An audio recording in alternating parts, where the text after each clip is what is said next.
জীবন এত সহজ নয়, জীবনকে সহজ করে নিতে হয় ভালোবাসা দিয়ে, ধৈর্য দিয়ে, কিছু ইগনোর করে, কিছু ভালো কথা দিয়ে। ঠিক মরিচকে এই যেরকম আমরা টালাই খোলাই করি না, ঠিক এইভাবে আমাদেরকে টালে কিছু কিছু লোক। সবাই বোঝে না সব কথা, ঠিক এইভাবে আমাদেরকে জ্বালানো হয়, ঠিক এইভাবে আমাদেরকে টালা হয়। ঠিক এই টালার মধ্যেই ধৈর্য ধরে যে থাকতে পারবে সেই জয়ী হবে। ভালো ব্যবহার দিয়ে, ভালো আচরণ দিয়ে সবাই মন জয় করতে পারবে, যে সেই আসল খাঁটি জয়ী। মনে করেন, মেয়ে মানেই ধৈর্যের পরীক্ষা। মেয়ে মানেই ছোট থেকে পরীক্ষা দিতে দিতে আসা, প্রতিটা পরিবারে, প্রতিটা ক্ষেত্রে।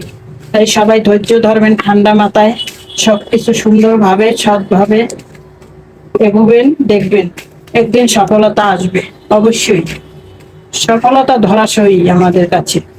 এটাই আমাদের টার্গেট থাকে। ধৈর্য আর মাথা ঠান্ডা রাখতে হবে। সংসার মানে সংসেজে থাকা। যদি আপনি সংসেজে না থাকতে পারেন তো সংসার টিকবে না। সংসার টিকাতে হলে অবশ্যই সংসেজে থাকতে হবে, ঠান্ডা মাথায় ধৈর্য ধরে সুন্দরভাবে ম্যানেজ করতে হবে।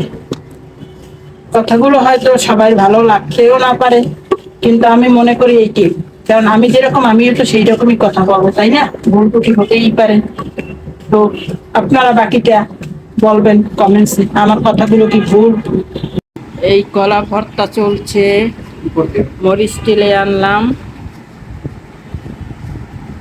মরিচ ভর্তা হবে এখন, মাছ রান্না, পেঁপে ভর্তা, আরো একটা মাছ আছে রান্না।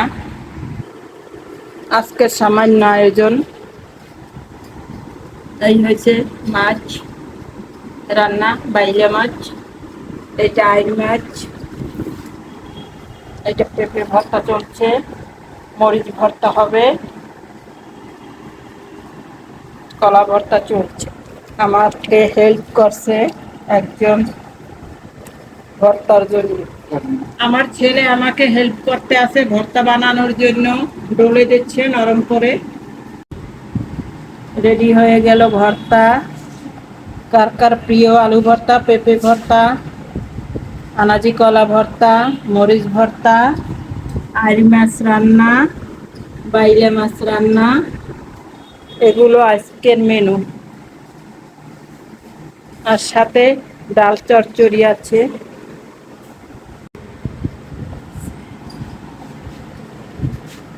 রেডি হয়ে গেল আমার ভর্তা বানানো।